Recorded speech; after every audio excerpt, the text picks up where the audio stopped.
There's a couple of things I know about humans, and that is that we are going to continue to create art.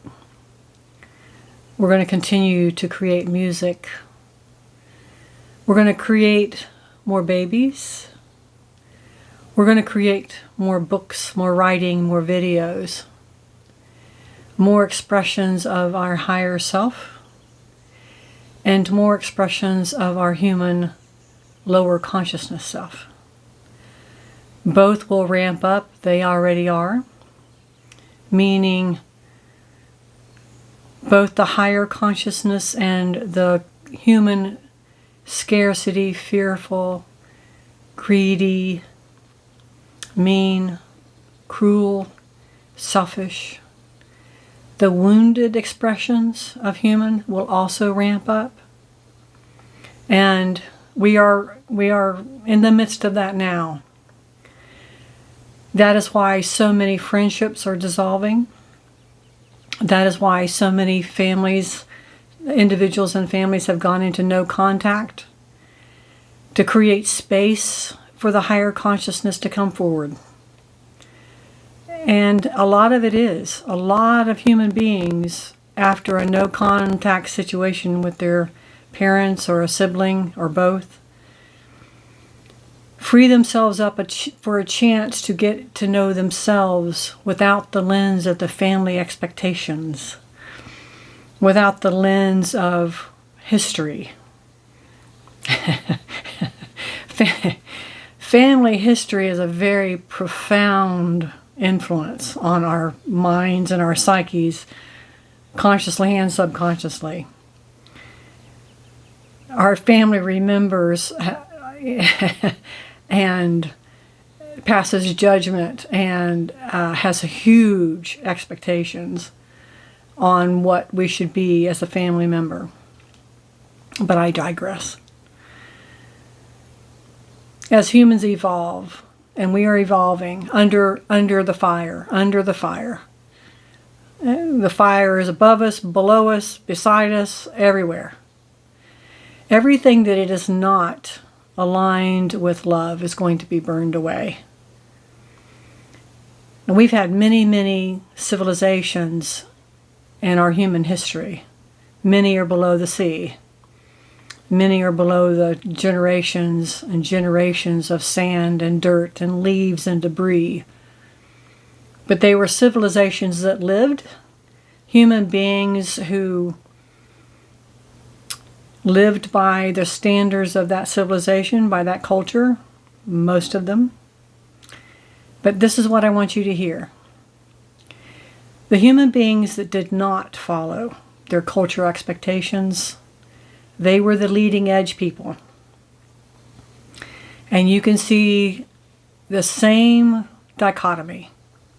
You can see that leading edge person taking human beings into centuries of war.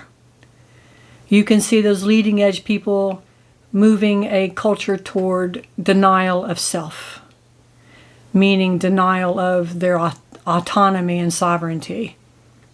And you can also see where those leaders took human beings into a new consciousness with fits and starts and dragging and resistance and willingness and fear and excitement. Those leaders have brought us to where we are today, where we have a chance to choose. Choose a higher consciousness, choose a higher way of living, choosing more love, choosing not to be convinced of our unworthiness, choosing to move beyond our family story of sickness and Uncle so-and-so does this, therefore we do that. Moving beyond the expectations of staying small or expectations or making it big, that both are put on our backs for us to carry.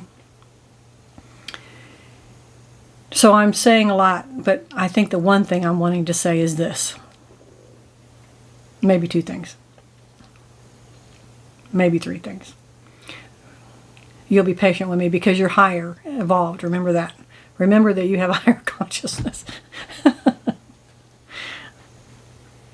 We are living in a time where we are capable of choosing which consciousness we're going to live by. Now, it may be just by the skin of our pants, skin of our teeth, seat of our pants. It may be that we are barely able to choose, but choose we will. We're going to choose what we're going to pay attention to, whose opinion we're going to allow to infiltrate our consideration, what type of life we want to live this time around. Because we too will be a civilization that ends in the dust. Some of our music will survive, most will not. Some of our writings will survive, most will not. But there is a thread of consciousness that will survive. By choice. If I could give you anything that would make a difference in your life, it would be, and this sounds so ridiculous, it would be to look toward yourself for all of your power, for all of your wisdom, for all of your insight, for your connection to the divine. Yes, people can influence you, of course. I want to influence you, of course. But you are the ultimate decider. You've done enough work to be able to choose. You've done enough investigation and no contact and reading and podcast and meditations and kicking to the east and spitting to the west. You've done enough to be able to go inside and claim your rightful place of sovereignty and wisdom. I believe that's what we're talking about when we talk about the web of light workers and light. One person, maybe two people in little towns, maybe thousands and thousands of people in big towns. Some in the forest, some in the suburbs.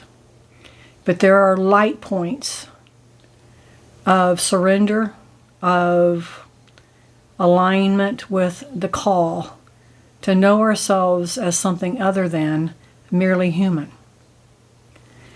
So yes, we will continue the music, we will continue the art, we will continue the writing, we will continue to dance. And more we will know ourselves through the lens of kindness, compassion, understanding, and wisdom. And we will stop being manipulated into hating others. And we will stop being manipulated in othering. I love that term, othering. They are other, therefore I'm afraid. We are growing up.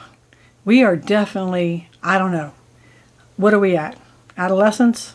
Pre-adolescence? We are definitely growing up. And if you're listening to this video, you are definitely a part of it. I'll see you in the light.